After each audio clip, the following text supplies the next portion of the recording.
Alors, tous ensemble, reprenons bien fort maintenant.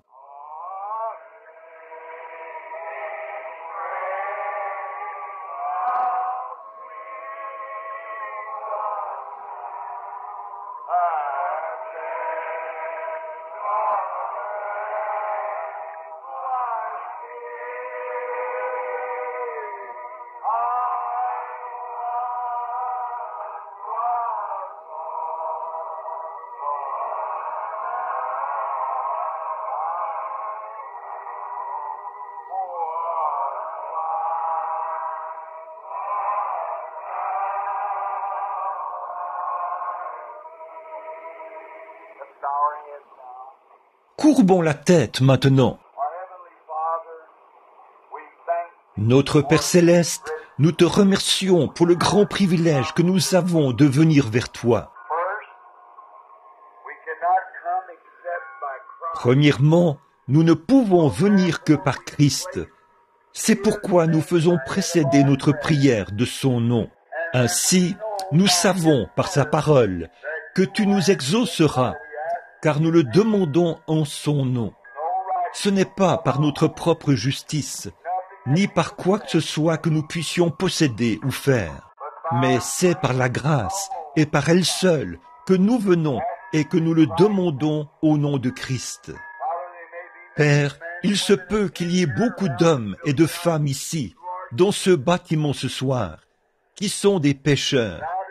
C'est pour le pécheur que tu es mort.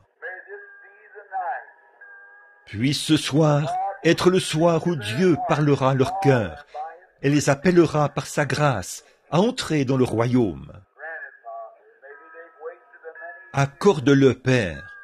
Peut-être qu'ils ont perdu bien des années à errer dans le péché, mais que ce soit maintenant l'heure. Seigneur, je te remercie ce soir pour Billy Paul, mon pauvre petit garçon, orphelin de mère, qui est ballotté.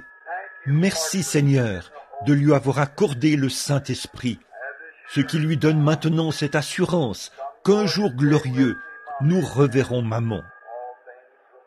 Tout est bien, tout ira bien. Ô Dieu, puissent les anges le faire savoir à maman aujourd'hui. Elle pleurait au moment de sa mort et disait « Sers Dieu, un jour, Billy Paul sera un homme et il recevra le Saint-Esprit. » Ses prières ont été exaucées. Ô Dieu, bénis ce garçon maintenant. Puisse-t-il suivre le Maître pas à pas. Oh, comme sa petite voix tremblait quand il me disait « Papa, je viens de recevoir le Saint-Esprit. Je suis tellement heureux. » Oh Dieu, que ce soit l'expérience de chaque personne qui n'est pas née de nouveau ici ce soir. Puisse-t-il recevoir le Saint-Esprit ce soir. Si nous avons commis quelques péchés, pardonne-nous, Seigneur. Guéris les malades, pense les cœurs brisés. Et maintenant, Seigneur, je ne sais même pas par où commencer pour parler ce soir, mais tu pourvoiras.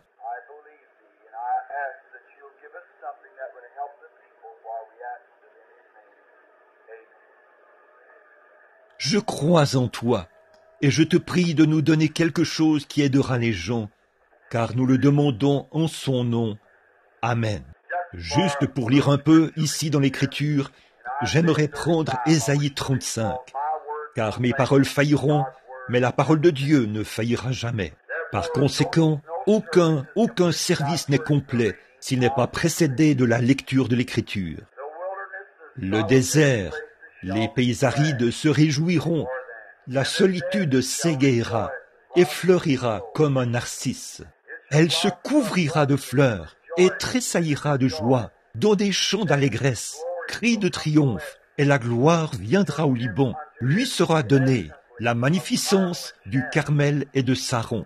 Ils verront la gloire de l'Éternel, la magnificence de notre Dieu.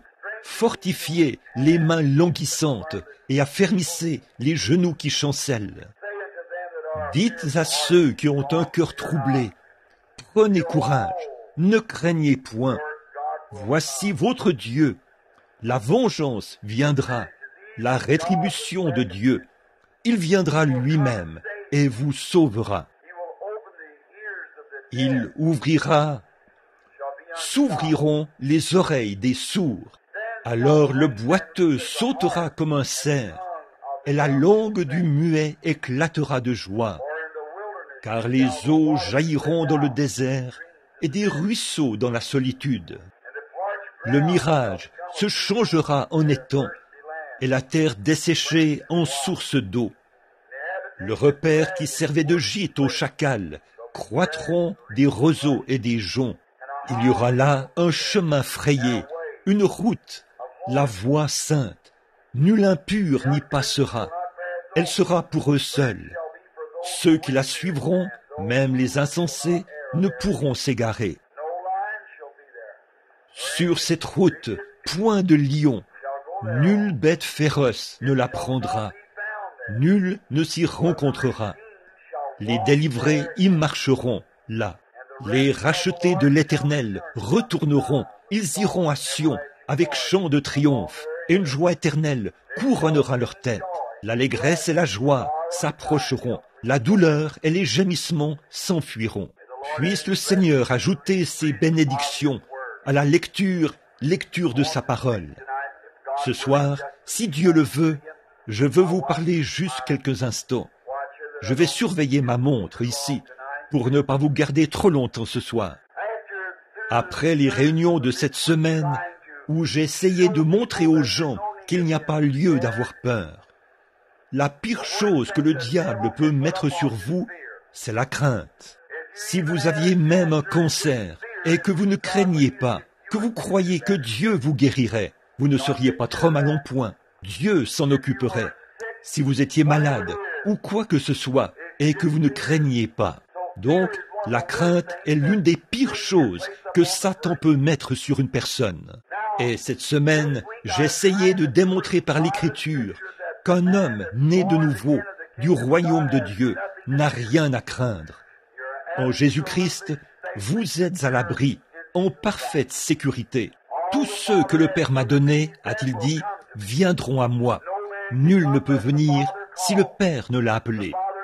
Le Père doit le conduire jusqu'à moi, et je ne mettrai pas dehors celui qui vient à moi. Et tous ceux, personne ne peut les ravir de la main de mon Père. Personne n'est plus grand que lui. Celui qui écoute mes paroles et qui croit à celui qui m'a envoyé a la vie éternelle. Il ne vient point au jugement, mais il est passé de la vie, de la mort à la vie. Celui qui mange ma chair et qui boit mon sang a, non pas aura, mais a, au présent, la vie éternelle. Et je le ressusciterai au dernier jour. N'attristez donc pas le Saint-Esprit de Dieu, par lequel vous avez été scellés jusqu'au jour de votre rédemption. Voilà, c'est ça, scellés et mis à part, jusqu'au jour de votre rédemption. Non pas d'un réveil à l'autre, mais jusqu'au jour de votre rédemption.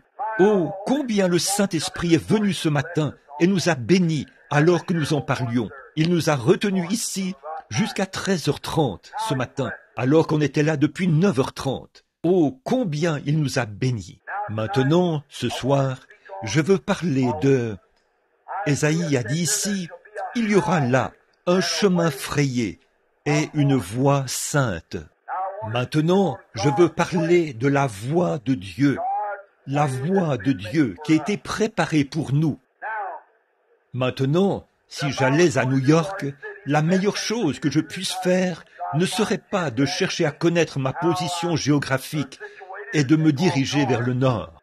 Mais la meilleure manière de faire serait de me procurer une carte et de suivre la carte, pas vrai? Le chemin frayé, sinon j'aurais des ennuis. Il n'y a pas de raccourci dans le royaume de Dieu. Vous savez, si nous essayons de prendre un raccourci, nous finirons par nous retrouver quelque part dans un étang et nous nous enliserons. Et c'est ce que nous faisons quand nous quittons l'ancienne grande route de Dieu. Dieu a frayé un sentier, une voie. Quand les enfants d'Israël sont sortis du pays d'Égypte, ils ont suivi le sentier de Dieu. Ils menaient jusqu'à la mer Rouge. C'est étrange que le sentier de Dieu mène dans cette direction-là, mais son sentier passait à travers la mer. Alors, quand le moment de la confrontation est venu, et qu'Israël s'est trouvé là, devant la mer. Le sentier de Dieu passait à travers la mer. Alors Dieu a baissé les regards à travers la colonne de feu, et la mer a pris peur. Elle s'est retirée, et Israël a traversé à pied sec. Le sentier de Dieu passait à travers cela. Puis Dieu les a conduits directement au désert, à la source de Mara, l'eau amère. N'est-il pas étrange que Dieu mène ses enfants aux eaux amères? Mais ils avançaient tous sur la route. Mais puisqu'il était là, le remède contre les eaux amères se trouvait sur la rive. Moïse a coupé un arbre, l'a jeté dans l'eau et elle est redevenue douce. Certains passent par les eaux, certains passent par les fleuves, certains passent par de dures épreuves, mais tous passent par le sang. C'est comme ça que Dieu conduit ses enfants, le sentier de Dieu, la voie pourvue par Dieu. Si les enfants d'Israël avaient un tant soit peu cherché à dévier et à contourner par ce chemin-ci, ils auraient eu des ennuis. Il leur fallait suivre la nuée de feu, la colonne de feu qui les conduisait. C'est cela qu'ils suivaient. Et si l'Église ce soir ne suit que la colonne de feu, le Saint-Esprit, vous arriverez à Canaan, c'est sûr et certain. Dieu a une voie, c'est une voie à laquelle il a pourvu. Il y a deux voies qu'un homme peut suivre. Il peut suivre sa propre voie ou suivre la voie de Dieu. C'est soit la bonne voie, soit la mauvaise voie. Et votre voie, c'est toujours la mauvaise voie. La voie de Dieu, c'est la bonne voie. Et vous ne pouvez pas suivre votre propre voie et la voie de Dieu en même temps. Alors, vous devez abandonner votre propre voie pour que Dieu puisse régner sur vous. C'est vrai, Dieu pourvoit d'une voie. L'homme a toujours voulu tracer sa propre voie. Dans le jardin d'Éden, Dieu a conçu l'homme de sorte qu'il n'ait absolument besoin de rien. Dieu a fait de lui un être parfait.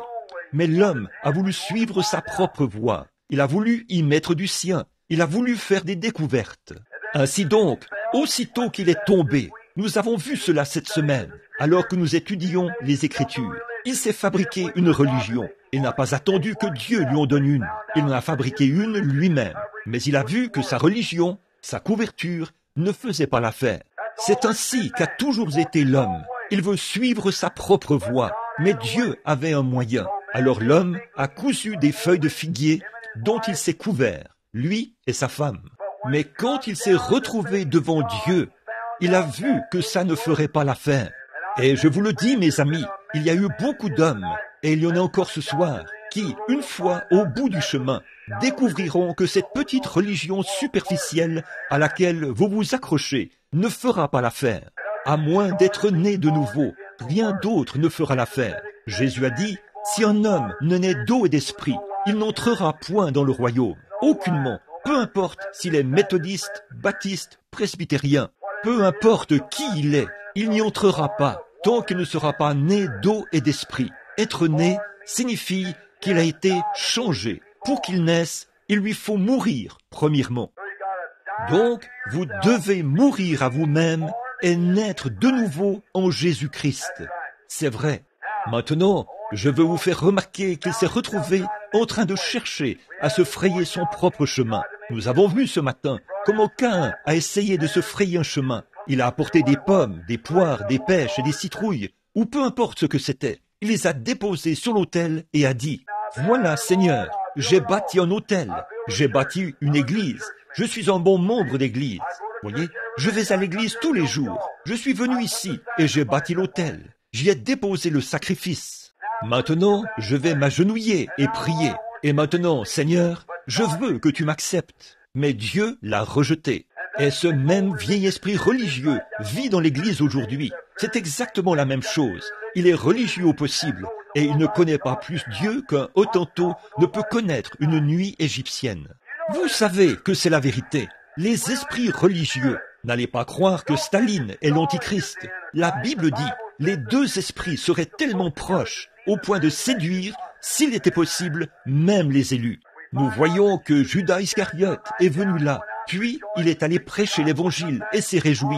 Il est revenu en hurlant et en poussant des cris, et il passait du bon temps avec les autres disciples. Matthieu, chapitre 10. Mais il a continué d'aller avec les disciples. Pourtant, il était le diable incarné, mais il continuait d'aller avec eux. Et Jésus était Dieu incarné. le Caïn et l'Abel du jardin d'Éden. Mais quand est venu le moment pour lui d'aller à la Pentecôte pour recevoir la bénédiction, il s'est montré sous son vrai jour. Et quand on se met à dire qu'il faut naître de nouveau et recevoir le baptême du Saint-Esprit, 9 fois sur 10, les esprits se montreront sous leur vrai jour. Ils feront voir ce qu'ils sont. Ils diront, ça, c'est du fanatisme. Laissez ça de côté. Frère, c'est la voie pourvue par Dieu pour l'homme aujourd'hui. Alléluia! Regardez, Dieu a toujours pourvu d'un moyen. Dieu est dans l'obligation de pourvoir d'un moyen. Dieu pourvoit d'un moyen pour la nature. Pourquoi ces grandes inondations partout dans le pays? On a abattu tous les arbres et tout, ce qui a laissé libre cours à la circulation de l'eau. Vous construisez des barrages, là, quelque part, et vous fermez le lit de la rivière.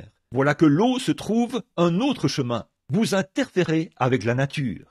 Dieu avait pourvu d'une voie. C'est ça la cause des inondations. Tout ce que Dieu a fait est parfait. Et chaque fois que l'homme s'en mêle, il rend ces choses imparfaites. C'est vrai. Eh bien, prenons par exemple le cas des canards. J'aime observer les canards pendant les saisons où je vais chasser dans la montagne. J'irai là-bas à l'automne.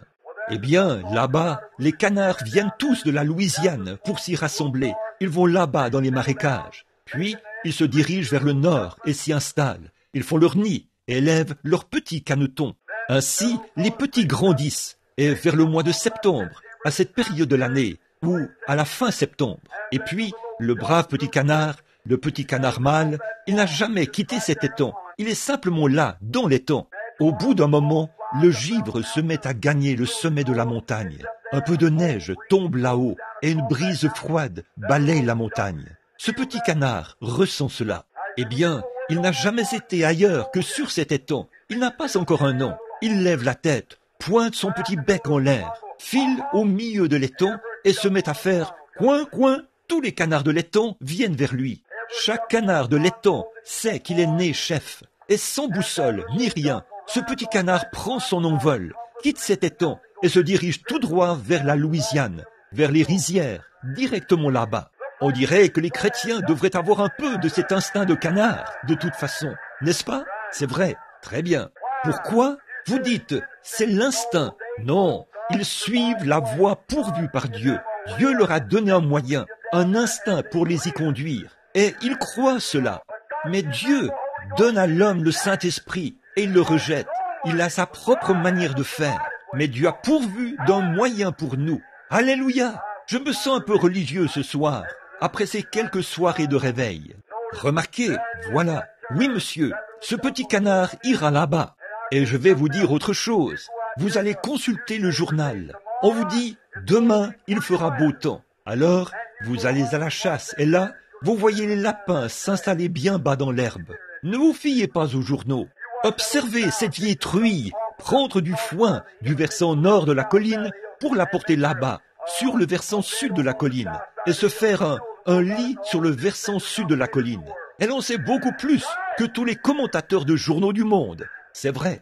Elle a un instinct. Elle se déplace vers le côté sud pour se mettre à l'abri de ce vent froid du nord qui arrive. Oh là là! Si un porc a assez de bon sens pour se protéger de la brise, qu'en est-il de vous qui avez le Saint-Esprit? Alléluia! C'est ça votre instinct. Oui, monsieur. Dieu leur a donné un instinct. C'est la voie pourvue par Dieu pour eux. Ils vivent selon la voie pourvue par Dieu. Prenez une fleur qui meurt et qui disparaît dans le sol. Ce n'est pas sa fin. Elle reviendra à la vie. Dieu a pourvu d'un moyen pour elle, et elle y croit. Dieu a toujours pourvu d'un moyen. Parfois, le chemin ne passe pas par des choses agréables. Parfois, il passe par des difficultés. Mais c'est la voie pourvue par Dieu. C'est Dieu qui le fait. De toute façon, une fois, il a placé un homme sur la voie pourvue par Dieu. Cet homme a été obligé de passer par la fosse au lion. Mais il suivait la voie pourvue par Dieu. Et Dieu l'en a fait sortir. Alléluia! Je vois d'ici des enfants hébreux assis là-bas à Babylone un matin. Ils avaient refusé de se prosterner devant une idole. C'est vrai, ils avaient dit, nous ne le ferons pas. Jouez de la musique autant que vous voulez et sonnez vos cornets et vos trompettes. Mais nous ne nous prosternerons pas devant votre idole. Alléluia! Donne-nous plus de Shadrach, de Meshach et d'Abednego oui monsieur, qui ne se prosterneront pas devant vos choses du monde. Nous n'avons pas à nous plier devant ça. Dieu nous a rendus libres par le Saint-Esprit. Alléluia, oui monsieur. Eh bien, je vois là-bas, un matin, braquons nos caméras là-bas un instant. Observons pour voir. D'ici, je vois ces garçons là-bas, un matin. On avait dit, eh bien, écoutez, le roi a dit, toute personne qui ne se prosternera pas, nous la jetterons dans la fournaise ardente. Et un soir, ils sont allés prier jusqu'à exaucement. Le lendemain, quand le signal était donné pour qu'ils se prosternent devant la statue, eh bien, ils ont tourné le dos à cela. Il est donc venu et leur a demandé, « Messieurs, avez-vous fait cela ?»« Oui. » Eh bien, nous allons chauffer la fournaise 7 fois plus qu'elle ne l'a jamais été. Alors, n'est-ce pas étrange? Il y avait là une passerelle qui menait à l'entrée de la fournaise. Tout Babylone était flamboyant ce matin-là. Le feu ronflait. Je vois d'ici le roi Nebuchadnezzar, tel l'homme moderne d'aujourd'hui, s'asseoir là et dire « Maintenant, nous allons faire brûler toute cette religion du Saint-Esprit qui est en ces gars-là. » Oh oui, ne pensez pas que le diable ne vous brûlera pas. Il le fera certainement. Mais souvenez-vous, le Saint-Esprit est lui-même un feu. Maintenant, je veux vous faire remarquer que le chemin de Dieu menait directement à cette passerelle. Je vois d'ici Shadrach, Meshach, Abednego marcher vers la mort. J'entends Shadrach dire « Abednego, as-tu prié jusqu'à exaucement ?»« Oui. »« Alors, tout va très bien. Es-tu sûr que tu marches dans la voie de Dieu ?»« Oui, monsieur. Dieu a dit dans sa parole que nous ne devons pas nous prosterner devant des idoles, et nous ne le ferons pas. Dieu est capable de nous délivrer de cette fournaise ardente, mais s'il ne le fait pas, ça nous est égal. Nous ne nous prosternerons pas. Nous suivons la voie que Dieu a pourvue. J'entends quelqu'un dire, « Êtes-vous vraiment sûr que vous vous retrouvez dans la voie pourvue par Dieu ?» Oui. Alléluia. Certains disent, « Eh bien, ne pensez-vous pas que tous ces gens-là pourraient avoir raison plutôt que vous ?» Non, monsieur, la Bible dit, et nous nous en tenons à cela. Et les voilà qui continuent de gravir la passerelle. La chaleur intense était presque, elle a même tué les hommes qui les amenaient.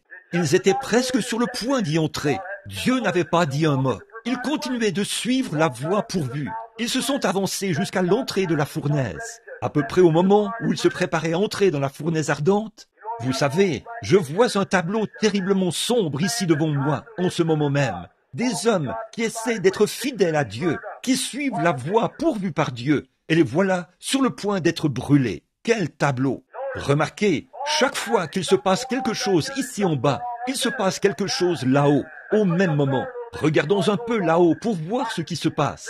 Je le vois là, debout, vêtu de ses vêtements princiers. Alléluia! Je vois venir premièrement de sa droite un grand et puissant ange du nom de Michel. Il y en a un là-haut, le saviez-vous? Je peux l'entendre arriver en courant à côté de lui et dire « Maître !» Je le vois tirer son épée de son fourreau comme ceci et dire « As-tu jeté un coup d'œil là-bas, à Babylone, ce matin ?»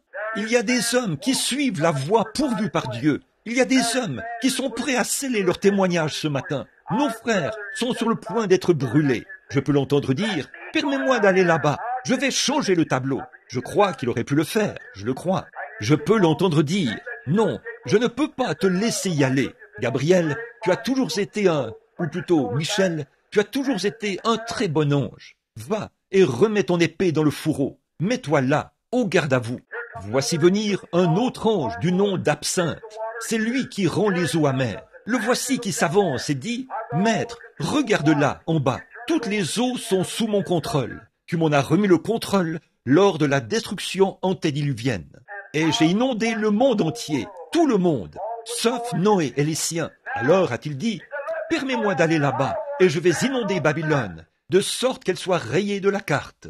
Je peux l'entendre dire, Absinthe, tu en es capable, c'est vrai, mais je ne peux pas te permettre d'y aller. C'est un travail qui n'est réservé qu'à un homme. Oh, je le vois qui se lève, comme ça. Les voilà, sur le point de faire le dernier pas. Je le vois qui tend la main, là, et dit un gros orage, suspendu quelque part là-bas. Viens ici! Oh là là! Et il lui a obéi. Je le vois, je l'entends dire, vent d'Orient, du Nord, d'Occident et du Sud. Venez ici transporter cet orage. Je vais vous chevaucher comme des chevaux. Je vais m'asseoir sur cet orage ce matin, comme sur un char. Je descends moi-même à Babylone. Alléluia. Je le vois qui tend la main, saisit un éclair en zigzag et le fait zigzaguer d'un bout à l'autre du ciel, comme ça, alors qu'ils font leur dernier pas sur la voie pourvue par Dieu. Et à peu près au moment où ils atterrissent là-dedans, Dieu passe par la mer de la vie, ramasse un rameau. Et voilà qu'il se trouve là, à l'intérieur, en train de les éventer. Alléluia! Il est toujours là quand l'homme suit la voie pourvue par Dieu. Oui, monsieur. Une fois, il y avait un vieux prédicateur charlatan, un vieux prédicateur de la sainteté là-bas, il y a longtemps, du nom de Noé. Il disait, vous savez, il pleuvra, un orage viendra. J'entends d'ici les gens aller partout et dire, dites donc, avez-vous entendu ce vieil exalté là-haut? Il a dit, il pleuvra. Eh bien, il n'a jamais plu sur la terre. Eh, il pleuvra? Comment? D'où viendrait cette eau? Eh bien, allons examiner cela par la science pour voir s'il y a de l'eau là-haut. Eh bien, non, il n'y a pas d'eau là-haut. Qu'est-ce qui ne va pas? Ce vieux prédicateur n'a plus toute sa tête. Mais Dieu avait dit que cela arriverait.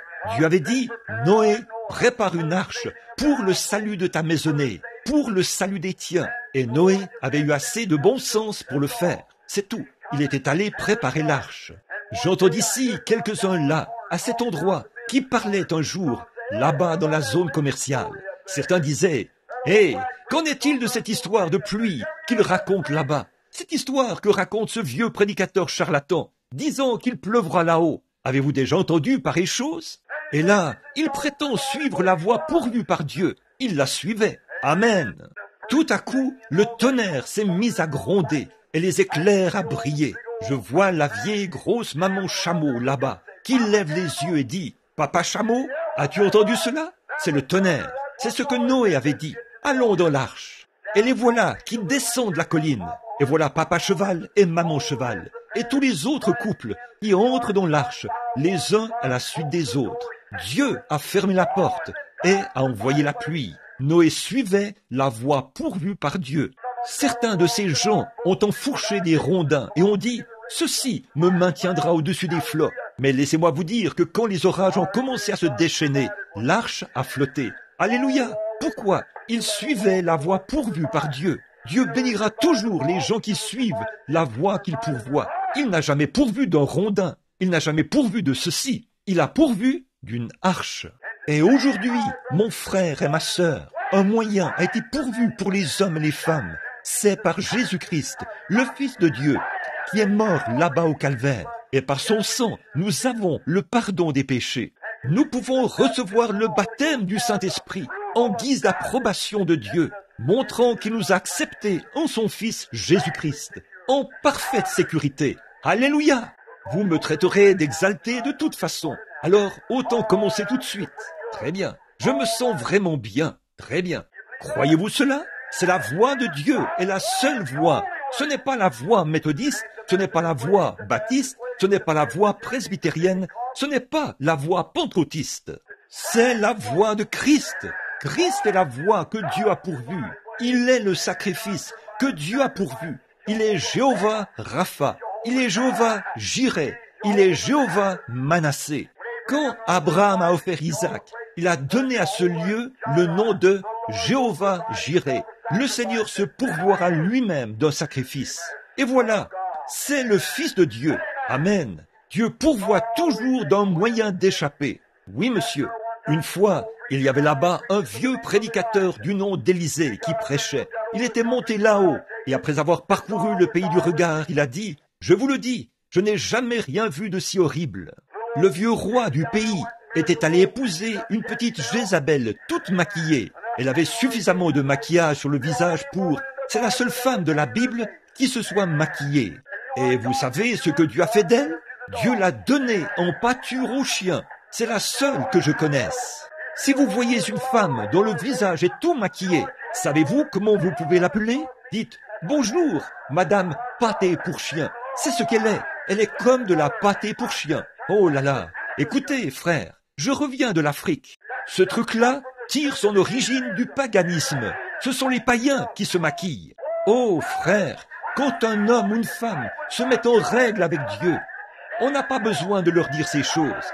Ils ont d'eux-mêmes honte. Alléluia! C'est vrai. Mes amis, avant longtemps, elle avait amené toutes les Israélites à faire pareil. Élie a dit, Seigneur, ferme les cieux. Fais quelque chose à ce sujet. Dieu a parlé et a dit, eh bien, Élie, je vais te dire quoi faire. Va parler à Akab. Et voilà qu'un vieux prédicateur, enveloppé d'un grand morceau de peau de mouton comme ça, s'est mis en marche, le visage couvert de barbe. On aurait dit une chenille laineuse. Il s'est présenté devant le roi et lui a dit, la rosée ne sera pas appelée, ou il n'y en aura pas tant que je ne l'aurai pas fait venir. Alléluia! Il suivait la voie pourvue par Dieu. Oui, monsieur. Ah, hors d'ici, espèce de fanatique. Très bien, nous savons ce que nous faisons. Le vieil Élie a dit, Seigneur, que dois-je faire? Daigne pourvoir d'un moyen pour la suite. J'ai accompli ma mission. Dieu lui a dit, va là-bas, près du torrent de Kérit, et assieds-toi. D'accord, c'est un très mauvais endroit, mais je vais y aller et m'y asseoir. Tu as dit, va là-bas. Si ton sentier mène là-bas, j'irai là-bas. Il y est allé et s'y est installé. Il a dit, maintenant Seigneur, qu'est-ce que je vais faire ici? Assieds-toi là, reste là, c'est tout. Et avant longtemps, il a commencé à avoir faim. Il a dit, Seigneur, je commence à avoir un peu faim. Et voici qu'est arrivé un corbeau. Certains d'entre eux ont dit, regardez ce vieux prédicateur exalté assis là-haut sur la colline. Voyons donc, n'est-il pas fou? Eh bien, ce gars-là, qui est assis là-haut au soleil, il va mourir. Voyons donc, c'est un fanatique. Et avant longtemps, toutes les eaux ont tari. Il n'y avait plus d'eau à boire dans le pays. Mais chaque fois qu'Élie avait soif, tout ce qu'il avait à faire, c'était de se pencher au-dessus du torrent de Kérit pour boire. Puis, quand il avait faim, un corbeau venait là, portant un sandwich dans son bec et disait « Tiens, Élie, vous dites, où le corbeau trouvait-il? Voulez-vous dire que vous croyez ça, frère Branham? Oui, monsieur. Oui, monsieur. Voulez-vous dire qu'un corbeau a apporté à Élie quelque chose à manger pendant 3 ans et 6 mois? Je le crois. Vous dites, où prenait-il cela? Je ne sais pas. Tout ce que je sais, c'est que le corbeau prenait cela quelque part, l'apportait à Élie, Élie le mangeait, et il est resté en vie pendant 3 ans et 6 mois grâce à cela. C'est vrai, je le crois. C'est la même chose pour... Vous dites, qu'est-ce qui vous rend si heureux? Qu'est-ce qui fait que vous puissiez bouger le bras? Je ne sais pas. Tout ce que je sais, c'est que le calvaire a payé pour cela. C'est la Bible qui l'enseigne. Le Saint-Esprit l'a apporté. Je l'ai reçu. Alléluia! Je ne sais même pas d'où cela vient, mais je l'ai reçu. Alléluia! C'est vrai. Je ne peux pas vous dire d'où cela vient, mais c'est arrivé ici. Oh là là! Cela fait qu'on se sent vraiment bien. Certainement. Alléluia! Ne vous énervez pas. Ça veut dire louange à notre Dieu. Amen. Ça veut dire qu'il en soit ainsi. Oh là là! Certainement. Je ne sais pas. Et on disait qu'il était fou d'aller s'installer là-bas. Oh là là! À l'heure du repas, voilà un serveur de couleur qui s'avance et dit « Tiens, Élie, voici ton petit déjeuner. » Voyons, il était dans une meilleure situation que la moitié des gens qui sont ici ce soir. J'imagine qu'il n'y a pas beaucoup de gens ici ce soir qui ont des serviteurs de couleur. Mais lui, il avait des serviteurs de couleur, des corbeaux qui lui apportaient à manger à chaque repas. Alléluia! Gloire! Dieu avait une salle à manger quelque part. Il y apprêtait tout, le faisait cuire et le lui envoyait. Alléluia! Ce même Dieu vit et règne aujourd'hui. Il est resté dans la voie qu'il avait pourvue. Dieu lui avait dit, va là-bas et assieds-toi. Alors il l'a fait. C'est tout ce qu'il savait faire. Qu'en pensez-vous? Croyez-vous que c'est vrai? Ça l'est. Amen. Oui, monsieur. Un jour, une petite fille descendait la rue et elle a dit, finalement quelqu'un a dit, oh, alléluia, alléluia. Elle venait de recevoir le Saint-Esprit. Alors, un vieil incrédule qui était là dans les parages a dit, qu'est-ce qui vous rend si heureuse, jeune fille? Elle a dit, oh, Jésus vient de me sauver et de me remplir du Saint-Esprit. Elle a ajouté, je suis si heureuse. Il a dit, dites, qu'avez-vous dans la main? Elle a dit, ma Bible. Il a dit, croyez-vous cela? Certainement. Il a dit, croyez-vous cela entièrement? D'un bout à l'autre. Il a dit, croyez-vous cette histoire au sujet de Jonas? Oui. Il a dit, croyez-vous que cette baleine a vraiment avalé cet homme? Oui, monsieur, je le crois. Il a dit, Comment pouvez-vous prouver ça autrement que par la foi? Elle a dit, eh bien, quand j'arriverai au ciel, je demanderai à frère Jonas. L'infidèle lui a répondu, il a dit, et si frère Jonas n'est pas au ciel? Elle a dit, alors c'est vous qui devrez le lui demander. Alléluia! Il ne lui restait qu'un seul lieu où aller, en enfer. Si vous rejetez la voie de Dieu, vous serez obligé d'aller en enfer. Absolument. C'est la seule autre voie. Donc, vous suivez une voie ou l'autre. Amen. Très bien. Je peux le voir là-bas, assis là-haut, et les corbeaux qui lui apportent à manger. Il est redescendu là-bas. Un jour, il a descendu la colline, et Dieu a dit, « Maintenant, le point d'eau est à sec. Je veux que tu ailles là-bas, chez une veuve. » C'était tout un endroit pour un prédicateur. Dieu lui avait dit d'y aller. C'était ça, la voie pourvue. Il s'est rendu là-bas, et elle n'était pas israélite non plus. Non, elle ne l'était pas. Et elle a marché là-bas, et il a descendu la colline. Et pendant qu'il descendait la colline, il a rencontré une brave veuve debout dans la cour, en train de rassembler ses morceaux de bois. Il a dit, « Entre et donne-moi quelque chose à manger. Apporte-moi aussi de l'eau. » Elle a dit, « L'Éternel est vivant et ton âme ne mourra jamais. J'ai tout juste assez de farine à la maison pour faire un petit gâteau pour mon fils. Je suis en train de ramasser ces 2 morceaux de bois pour cuire ce gâteau. Lui et moi le mangerons, après quoi nous mourrons. » Il a dit, « Apporte-moi d'abord un peu d'eau, puis fais cuire le gâteau et apporte-le-moi. » Alléluia. Que va-t-elle faire? Voilà la voie pourvue par Dieu. Cherchez premièrement le royaume de Dieu et toute sa justice. Vous dites, « Frère Bill, ma mère a quitté la maison. Mon mari ne veut plus vivre avec moi. » Cherchez premièrement le royaume de Dieu et sa justice. Alléluia. Toutes ces autres choses seront données par-dessus. C'est vrai. Comment ferais-je, frère Bill? Allez-y, faites-le. Jésus a dit, « Suis-moi. » C'est vrai. Gardez votre œil en bon état. Très bien.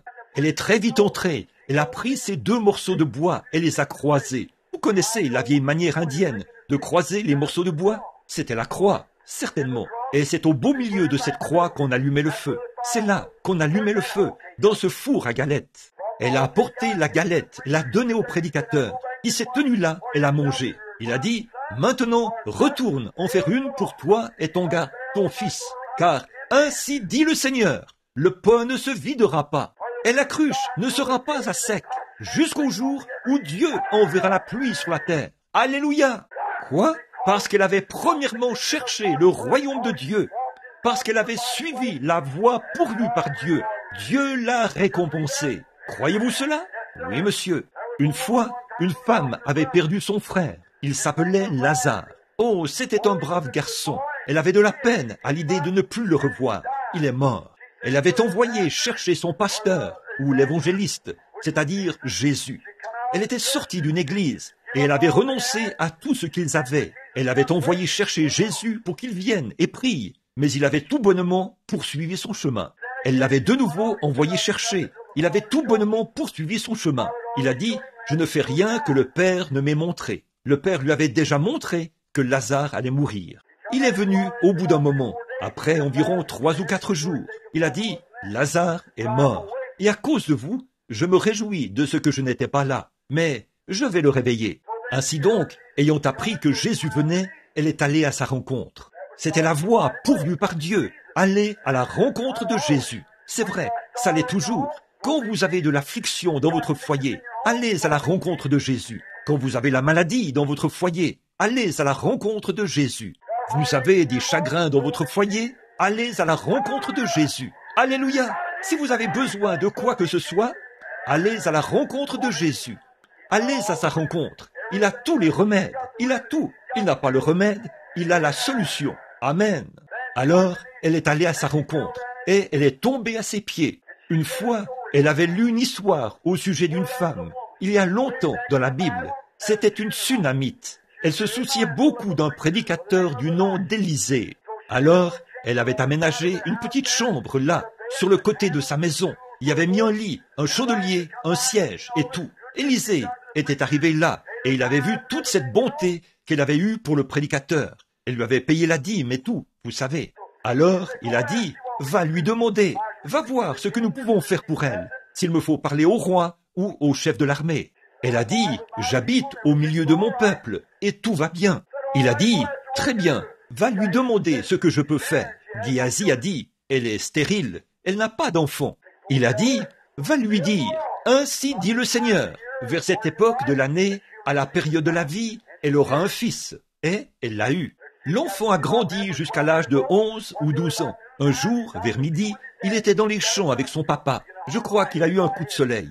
Il s'est mis à crier « Ma tête, ma tête !» Il a envoyé l'un des serviteurs avec l'enfant, le petit garçon. On l'a installé sur les genoux de sa mère. À midi, il est mort. Quel endroit approprié! Elle l'a porté et l'a couché sur le lit du prédicateur, là où le prophète s'était couché. Un bon endroit où aller. Elle l'a couché sur le lit du prédicateur. Elle a dit « Selle-moi un mulet maintenant. Avance et ne t'arrête pas en route sans que je te le dise. » J'aime ça. Avancez et ne vous arrêtez pas. Continuez simplement à avancer. C'est vrai.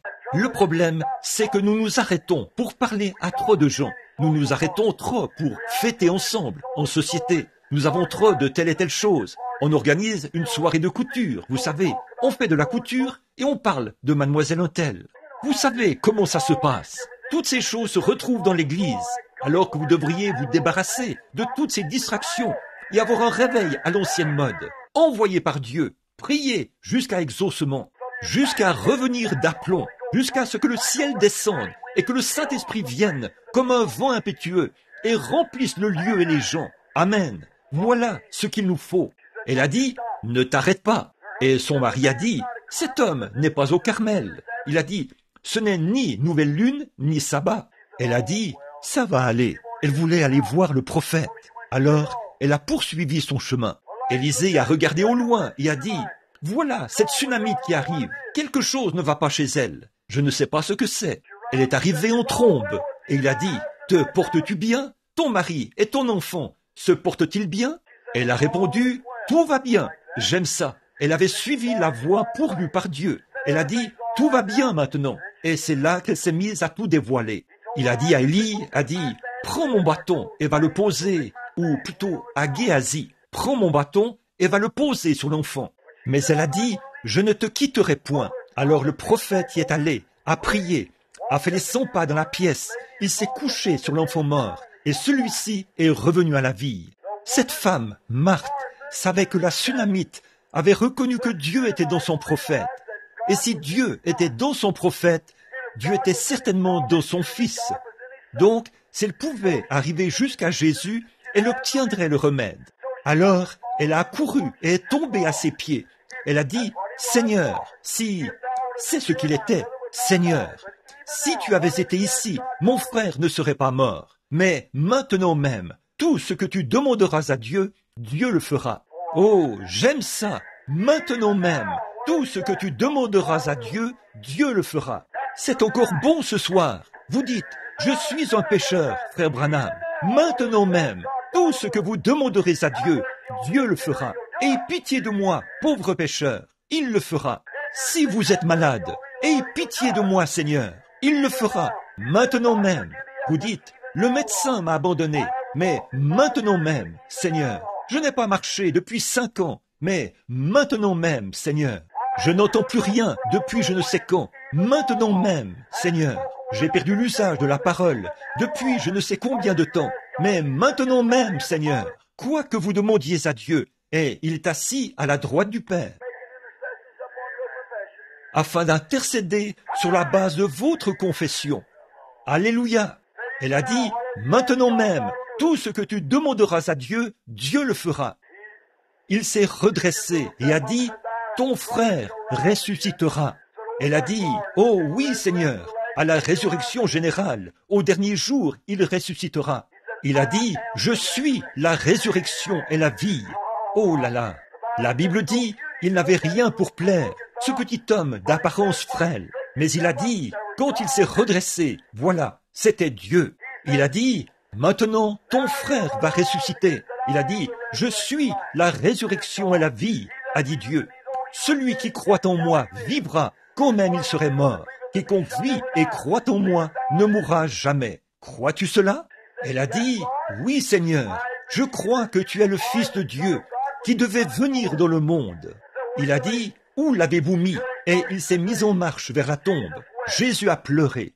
Il n'y a pas longtemps, une femme a dit, une très brave femme, une femme de la science chrétienne, qui ne croyait pas que Jésus avait la divinité. Elle croyait qu'il était un prophète. Elle croyait qu'il était un brave homme, mais qu'il n'était pas né d'une vierge. Il nie la naissance virginale. Non seulement cela, mais un sondage a montré que 85% des prédicateurs protestants des États-Unis prétendent que la naissance virginale est une imposture. C'est vrai, la manière dont vous vivez pourrait facilement m'amener à le faire, à le penser. C'est l'exacte vérité. Ils croyaient que c'est une imposture. Et il y avait même un plus grand pourcentage de prédicateurs qui ne croyaient pas que Jésus reviendrait sous une forme visible. Ce n'est pas étonnant que nous ayons besoin d'un réveil. Frères, écoutez bien, on entend tellement parler de réveil aujourd'hui. Nous n'avons jamais eu de réveil. Ici, il n'y a pas longtemps, j'ai suivi la présentation d'un autre homme où on a beaucoup parlé de ce sujet. Selon ce qu'il disait, il est allé dans une ville et là, il avait eu 5000 conversions. Nous avons fait un suivi juste après son passage. Pas moi, un groupe de ministres. Ils ont pris leurs coordonnées pour faire le suivi avec ces gens. Et 30 jours après son passage, ils n'ont pas pu en trouver 30 qui prétendaient être sauvés. Vous savez ce que je pense? Je pense qu'il s'agit de la conviction plutôt que de la conversion. C'est-à-dire quand un homme naît de nouveau de l'Esprit de Dieu. Ce qu'il nous faut aujourd'hui, ce n'est pas une réunion de réveil, mais un réveil à l'ancienne mode. Un réveil du Saint-Esprit envoyé par Dieu. Une religion à l'ancienne mode, de ciel bleu qui tue le péché, lavé par le sang. Amen. Une religion qui fera en sorte que vous rendrez ces outils pour pneus et que vous vous repentirez. C'est vrai. Elle a dit, puis elle a dit, eh bien, écoutez, frère Branham, je peux vous prouver qu'il n'était rien d'autre qu'un homme. J'ai dit, allez-y. Si vous pouvez me prouver qu'il n'était pas Dieu, alors je l'accepterai. Elle a dit, non, il n'était pas divin, il n'était qu'un homme. Et je peux prouver par la Bible qu'il n'était qu'un homme. J'ai dit, si vous pouvez le prouver par la Bible, alors je l'accepterai. Elle a dit, êtes-vous prêt? J'ai dit, je le suis. Elle a dit, quand il est allé là-bas, dans Jean 11, quand il est allé au tombeau de Lazare, il a pleuré. J'ai dit, qu'est-ce que cela a à voir avec ça? Elle a dit, eh bien, voilà la preuve qu'il n'était rien d'autre qu'un homme. Il pleurait. J'ai dit, écoutez, madame, il était un homme, c'est vrai, mais il était plus qu'un homme. Il était un homme Dieu. Dieu était en Christ, réconciliant le monde avec lui-même.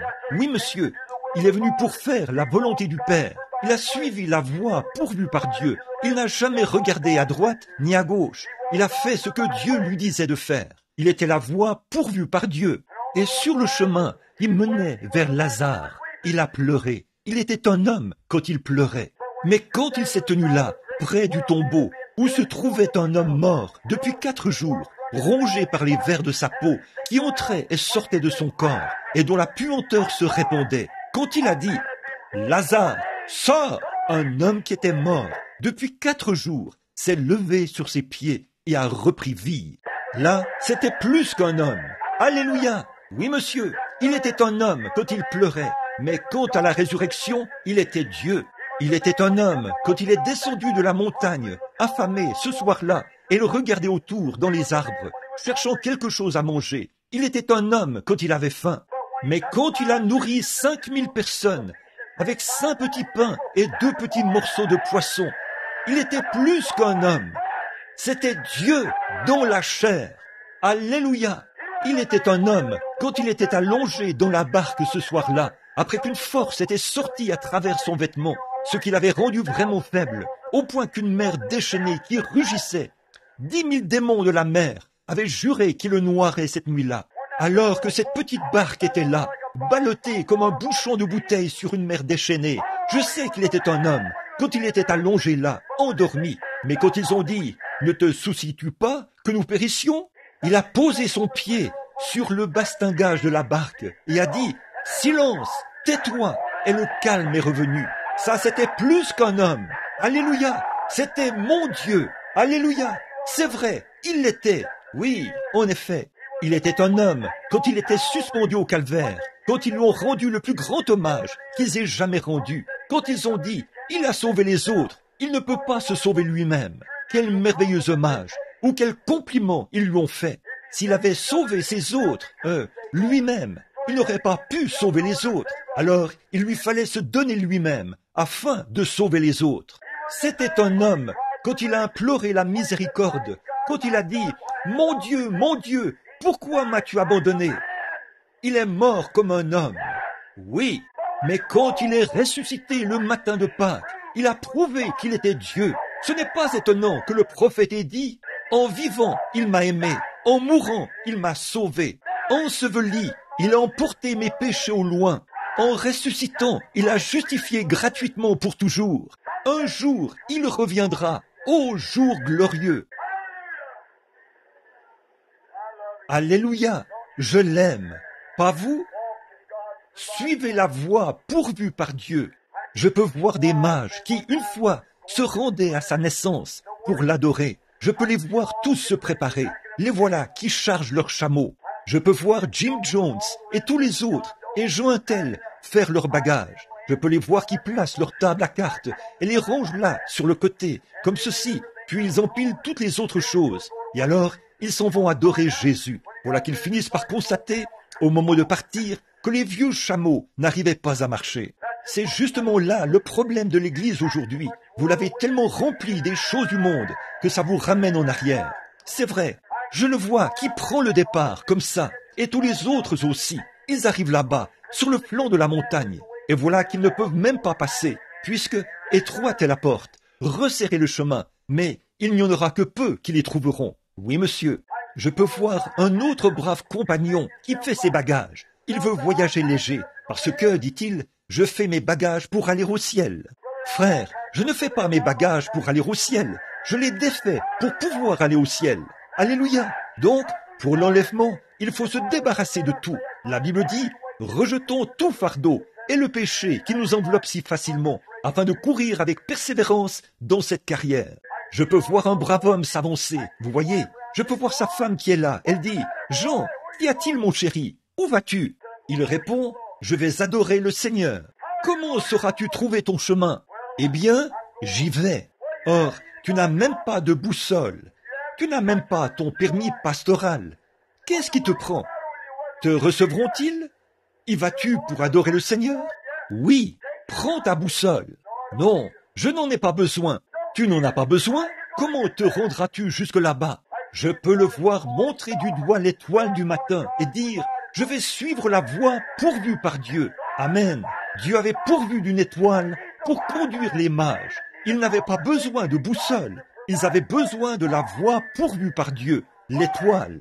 Gloire est le même Dieu qui a conduit les mages à Christ par l'étoile, est ici ce soir, sous la forme du Saint-Esprit, pour vous conduire à Christ, à la nouvelle naissance, au baptême du Saint-Esprit. C'est ça, la voie pourvue par Dieu.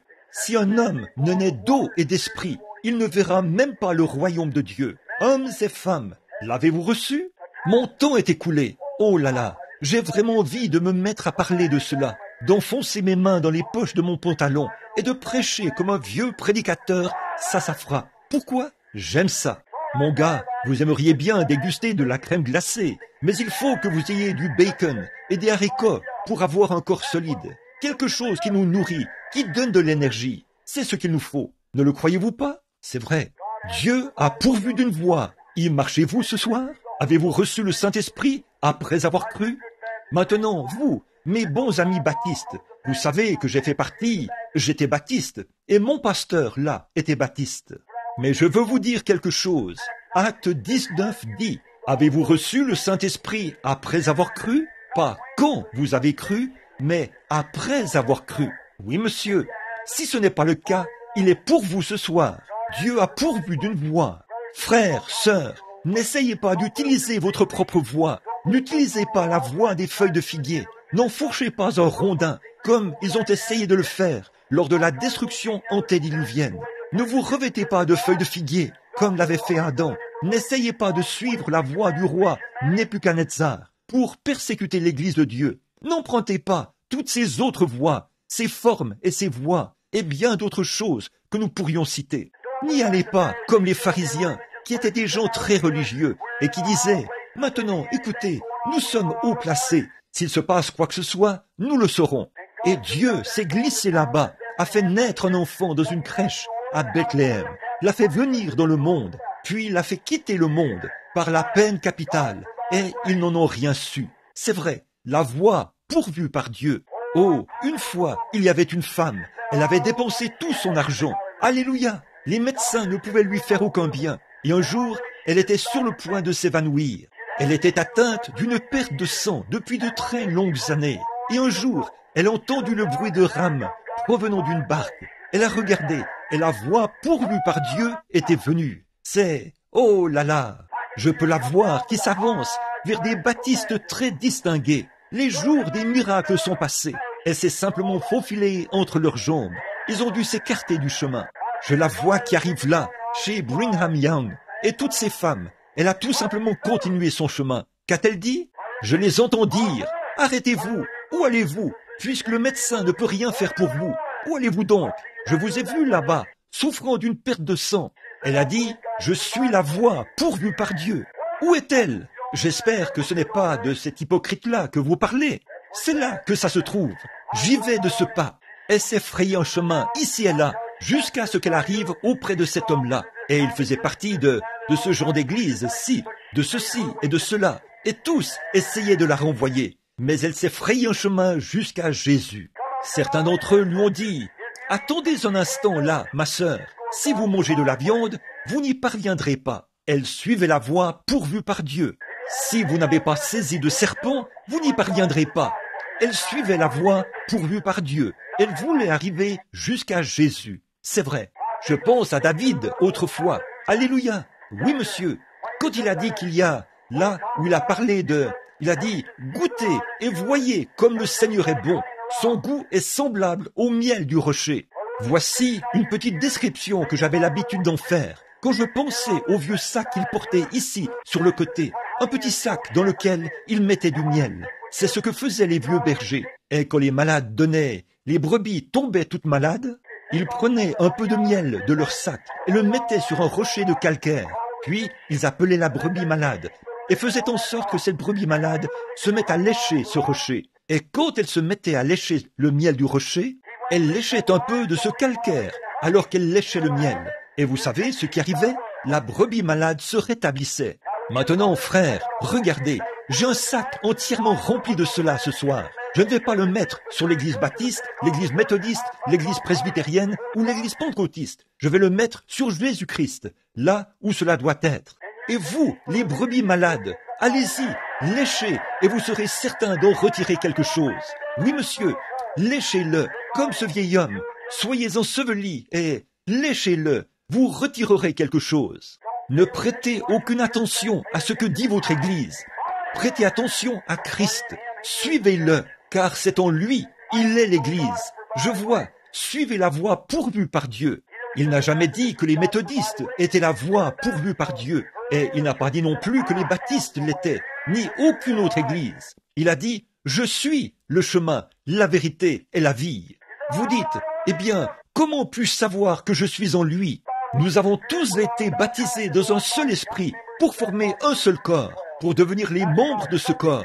1 Corinthiens 12, c'est vrai, soumis à Dieu, tout ce qu'il a dans son royaume nous appartient. Il prend son gros carnet rempli de chèques, au bas desquels il signe son nom, et il dit, tiens mon fils, tout ce dont tu as besoin, va te le procurer. Amen.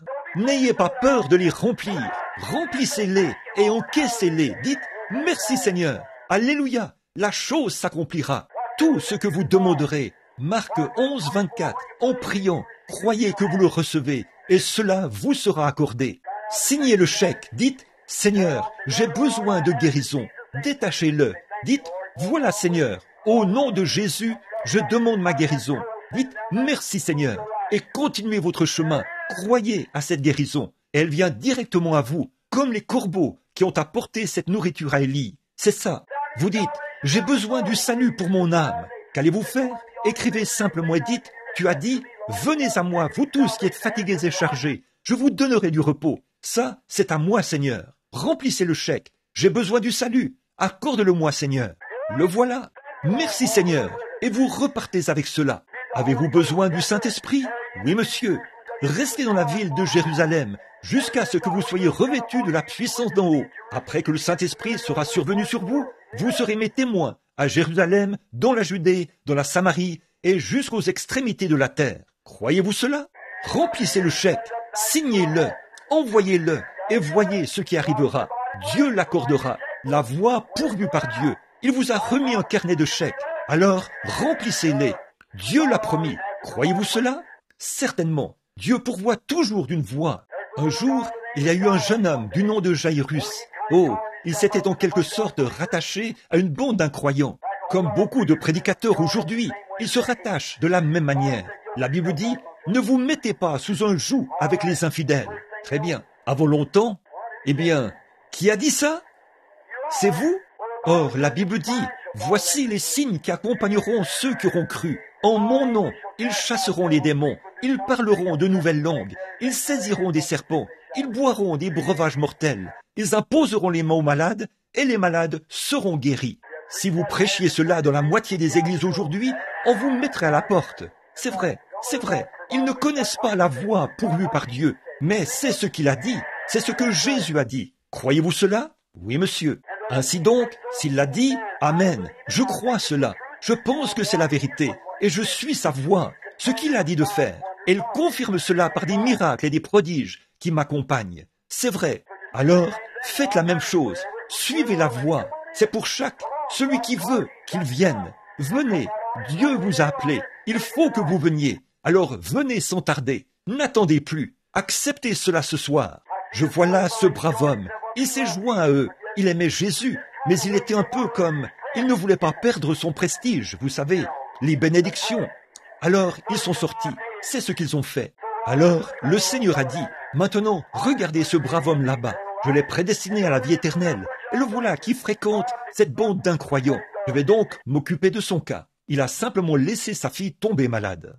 Cet homme a dit, eh bien, je vais faire venir le docteur Untel. Le docteur Untel l'a examiné. Il a dit, Jairus, son pouls devient de plus en plus faible. Je vais te dire ce qu'il y a lieu de faire. Ce serait mieux qu'on fasse ceci ou cela. Et il lui a administré tous les médicaments et tout. La mort a continué à avoir son emprise sur elle. Alors il s'est dit, je me demande si Dieu n'a pas pourvu d'une voie. Oh là là, l'homme qu'il avait tant critiqué au sujet de la guérison divine, où il avait entendu parler de lui, et il avait dit, oui, ah oui, Jairus, ne trouves-tu pas que cet homme est un hypocrite? Non, a dit le Saint-Esprit, il n'est pas un hypocrite. Crois en lui. Oh oui, très bien. Oh, je pense qu'il l'est. Vous voyez, c'est ainsi que sont certains de ces prédicateurs frontaliers. C'est vrai, ils ont peur. Oh, que Dieu ôte de vous cet os de poulet et qu'il vous donne une colonne vertébrale. J'aime bien le témoignage de Buddy Robinson. Il a dit, Seigneur, donne-moi une colonne vertébrale de la grosseur d'une bille de bois, mais beaucoup de bruit dans le pignon de mon âme, et que je combatte le diable aussi longtemps que j'aurai encore une dent, et après que je le morde avec mes gencives jusqu'à ma mort. J'aime ça, c'est vrai. Il a dit, j'avais un vieux chien de chasse. Elle est morte, âgée. Elle a attrapé les ratons laveurs jusqu'à ce qu'il ne lui reste plus une seule dent. Puis, elle attrapait ces ratons laveurs avec ses gencives et hurlait. J'aime ça, c'est vrai, alléluia. Vous dites, frère Branham, je n'ai pratiquement pas d'instruction, je ne suis pas important. Les prédicateurs me rejetteront. Revenons donc à notre histoire. Ce qui compte, ce n'est pas la taille du chien dans le combat, c'est la taille du combat dans le chien. C'est ce qu'il en est aujourd'hui. Prenez une position ferme. Je ne vous compare pas à un chien, mais prenez une position ferme. C'est comme ce qu'a dit un vieux chef un jour, alors qu'il se préparait à partir. On a dit, « Comment ça va, chef ?» Il a dit, « Je vais vous dire, mon frère. » Il a dit, « Il y a 2 chiens en moi. L'un est noir et l'autre est blanc. Le chien noir veut que je fasse le mal, et le chien blanc veut que je fasse ce qui est bien. » Il a dit, « Ils se battent et se querellent continuellement. » J'ai dit, « Chef, lequel des 2 gagne ?» Il a dit, « Ça dépend de celui que chef nourrit le plus. » Ça aussi, c'est tout à fait juste. Oui, monsieur. Très bien, frère. Je vous le dis, ce dont le monde a besoin ce soir, c'est d'une bonne vieille secousse. Jairus a dit, « Attendez un instant, là. » L'état de sa fille s'est aggravé. Le seul espoir qu'il leur restait pour qu'elle reste en vie, c'était d'aller voir Jésus. Elle Ils sont allés à la recherche de Jésus. Pendant qu'il était en route, je le vois qui s'avance là-bas. Et la femme venait d'être guérie de sa perte de sang. Le voilà qui s'avance et dit, « Ma fille est alitée en ce moment. Peu m'importe ce que dit le sacrificateur, ce que qui que ce soit dit. Veux-tu venir lui imposer les mains? Je crois que tu as la voix pourvue par Dieu pour sa guérison. Veux-tu venir lui imposer les mains afin qu'elle se rétablisse? » Il a dit, « J'irai. » Le voilà qui se met en route pour y aller. Tout à coup, voici qu'un homme arrive de sa maison au pas de course et dit, « Jairus, ne fatigue pas le maître, parce qu'elle est déjà morte. » Oh, oh là là, je peux voir son petit cœur bondir en lui, comme ça.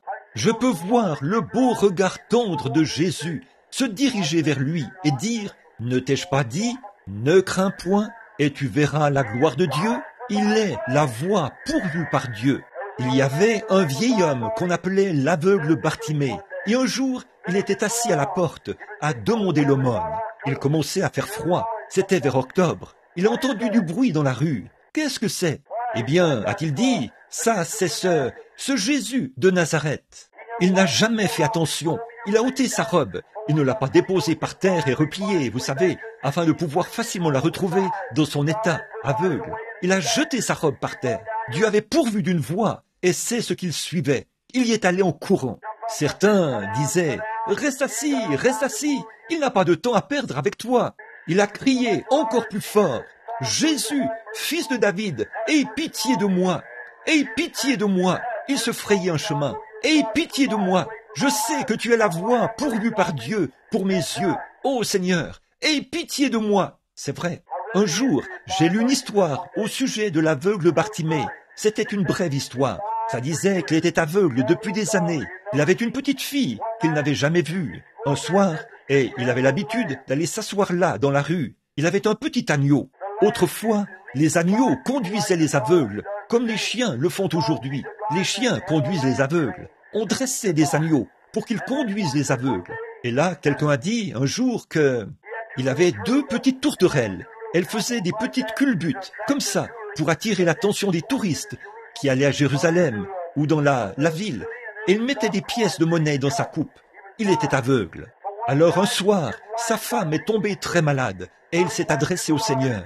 Il a dit, « Seigneur, je n'ai rien. Je suis un homme pauvre. Je suis un aveugle. Je n'ai rien à te donner.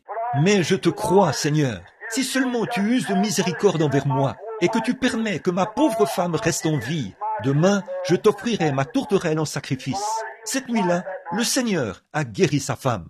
Le lendemain, par l'entremise d'un sacrificateur, il a offert les 2 tourterelles en sacrifice. Alors, il ne lui restait plus que l'agneau. Peu de temps après, sa petite fille est tombée malade. Les médecins ne pouvaient rien pour elle. Il a dit, « Seigneur, il ne me reste plus qu'une chose, a-t-il dit, c'est l'agneau. Mais si tu permets que ma petite fille, que je n'ai jamais vue, si seulement tu permets qu'elle se rétablisse, alors je t'offrirai mon agneau en sacrifice. » Et le Seigneur a guéri sa petite fille. Quelques jours plus tard, il a commencé à marcher dans la rue, et cet agneau le conduisait. Et Caïphe, le souverain sacrificateur, l'a abordé et a dit, « Aveugle Bartimée, où vas-tu » Il a dit, « Ô souverain sacrificateur, je vais au temple, cet agneau qui me conduit au temple, j'y vais pour l'offrir en sacrifice. » Oh, a-t-il dit, tu ne peux pas faire ça. Bartimée lui a dit, oui. Il a dit, tiens, voici de quoi payer le prix d'un agneau, va en acheter un. Il a dit, je n'ai jamais promis un agneau à Dieu, je lui ai promis cet agneau-ci. Cet agneau-ci. Il a dit, aveugle Bartimée, tu ne peux pas offrir cet agneau. Cet agneau-là, c'est tes yeux. Sans cet agneau, tu ne peux pas voir. C'est cet agneau-là qui te conduit. C'est tes yeux, aveugle Bartimée. Tu ne peux pas offrir cet agneau. Il y est dit que le vieil homme a tremblé un peu et a dit, ô souverain sacrificateur, Dieu pourvoira d'un agneau pour les yeux de l'aveugle Bartimée. Que Dieu le bénisse. Quand il les a entendus se rapprocher, alors Dieu avait pourvu d'un agneau. Le voilà qui arrive. Il est l'agneau pourvu par Dieu ce soir. Il est l'agneau qui a été pourvu pour nos yeux, vos yeux spirituels. Il est l'agneau qui a été pourvu pour votre âme. Il est l'agneau qui a été pourvu pour vous permettre d'échapper à l'enfer. Il est l'agneau qui a été pourvu pour votre gloire au ciel. Ne voulez-vous pas l'accepter pendant que nous prions, alors que nous courbons la tête? Ô Seigneur Dieu, Créateur des cieux et de la terre, auteur de la vie éternelle, donateur de tout bon don, envoie tes bénédictions sur ces gens. Ces pauvres petits commentaires improvisés, Seigneur. Mais je sais que tu as pourvu d'une voie. Tu as dit, ce qui arriva du temps de Noé arrivera de même à la venue du Fils de l'homme. Un temps de préparation, un temps où un lieu qui devait être préparé pour ceux qui voulaient échapper à la colère. Je prie, ô Dieu, que maintenant même, que cet agneau de Dieu qui avait été pourvu pour les yeux de l'aveugle, ou pour la femme atteinte de la perte de sang et qui avait arrêté sa perte de sang, l'agneau qui avait été pourvu pour Lazare qui était mort. Ô Dieu, sois miséricordieux. Quand j'y pense, c'est ce même agneau qui a été pourvu pour mes yeux aveugles un jour. Les frères Maillot m'ont dit il y a 3 ans que je n'avais aucun espoir de retrouver la santé. Dieu a pourvu d'un agneau. Quand tu as envoyé ton ange là-bas, à Greens Mill, et que tu as dit « Va faire ceci », comment pouvais-je le faire devant un monde d'athées et d'incroyants? Mais Dieu a pourvu d'un agneau. Ô Dieu, voici ma pauvre petite église que je suis en train de regarder, Seigneur. Et je pense à des milliers de kilomètres au-delà des mers, des plaines gelées et des icebergs. Combien j'ai été assis là bien des fois, seul dans une pièce à prier. Je pense aux fois où les gens venaient ici et me serraient la main. Le sol recouvert de sciure, les fenêtres qui tremblaient quand le vent soufflait. Je pense au jour où j'ai pris ma propre épouse chérie et que je l'ai déposée ici au pied de la croix et que j'ai prêché à ses funérailles. Je me souviens d'avoir vu mon petit bébé, Seigneur, qui repose là dans ses bras. Je me souviens du pauvre petit Billy Paul que tu as rempli du Saint-Esprit il y a quelques heures. Il était venu à sa tombe ce matin-là pour y déposer une fleur de Pâques et il s'est mis à pleurer. J'ai passé mon bras autour de ce petit garçon et j'ai dit « Dieu a pourvu d'un agneau, d'un sacrifice d'expiation. Un jour, cette petite tombe s'ouvrira, maman sortira, ta petite sœur aussi. Dieu a pourvu d'un agneau. Un de ces jours, ô Dieu, quand mon dernier sermon sera prêché, on m'étendra peut-être dans une pièce et je sentirai mon pouls monter le long de mon bras, la froideur de la mort envahir la chambre, telle une marée, alors que la fenêtre sera ouverte et que les rideaux flotteront au vent. Ô Seigneur, fais venir le bateau de sauvetage. Je ferai mon dernier voyage. J'étendrai simplement le drap. Les paupières se fermeront et le drap me couvrira. Je veux marcher dans la vallée de l'ombre de la mort. Je veux arriver au Jourdain et dire « Écartez-vous de mon chemin » et m'écrier « Cède le passage, ô Jourdain, je traverse. » Seigneur, envoie-moi le bateau de sauvetage à ce moment-là. Reçois-moi. Veux-tu, Seigneur? Reçois-moi à ce moment-là. Veux-tu, Seigneur? Pas seulement moi, mais tous ceux qui sont ici veulent les recevoir à ce moment-là. Veux-tu, Seigneur? Accorde-le. Depuis lors, beaucoup d'entre nous ont traversé et sont retournés au paradis et vivront pour toujours. Père, s'il y a ici ce soir un homme ou une femme qui ne te connaît pas, qui ne sait rien de ce que ça vaut, qui n'est jamais né de nouveau, qui n'a jamais trouvé la voie pourvue par Dieu, puisse-t-il trouver cela maintenant même, alors que nous prions par le nom de Jésus-Christ. Avec la tête inclinée, mon ami pécheur, soyez bénis. Beaucoup sont à l'extérieur ou à l'intérieur. Le Saint-Esprit est ici. Avez-vous déjà accepté la solution de Dieu, la voie pourvue par Dieu pour vous? Il n'y a rien que vous puissiez faire pour le mériter. Dieu a pourvu de cela pour vous. Ne voulez-vous pas venir l'accepter? Ne le voulez-vous pas ce soir? S'il y a ici un ami pécheur, levez la main et dites « Frère Branham, priez pour moi. Je veux cet agneau pourvu par Dieu dans ma vie. » Nous n'avons pas assez de place ici, autour de l'autel, pour faire un appel à l'autel. Il n'y a pas de place. Alors je vous demande de simplement lever la main. Le ferez-vous, pécheur? Que Dieu vous bénisse, monsieur. Que Dieu vous bénisse, monsieur. Et que Dieu vous bénisse, sœur. Que Dieu vous bénisse. Et vous aussi. Là-bas, au fond, une fois de plus. Y a-t-il quelqu'un là-bas au fond? Là, à ma droite, maintenant? Que Dieu vous bénisse. Que Dieu vous bénisse. Que Dieu vous bénisse. Quelqu'un d'autre pourrait-il lever la main et dire « Souviens-toi de moi, ô Dieu, accorde-moi la grâce ce soir, la vie de ton agneau. Que Dieu vous bénisse, sœur. Je vous vois, vous qui êtes assises ici. Si vous êtes à l'extérieur, avancez-vous, posez les mains sur le panneau et dites « Frère Branham, souvenez-vous de moi. Je veux la voir pourvue par Dieu.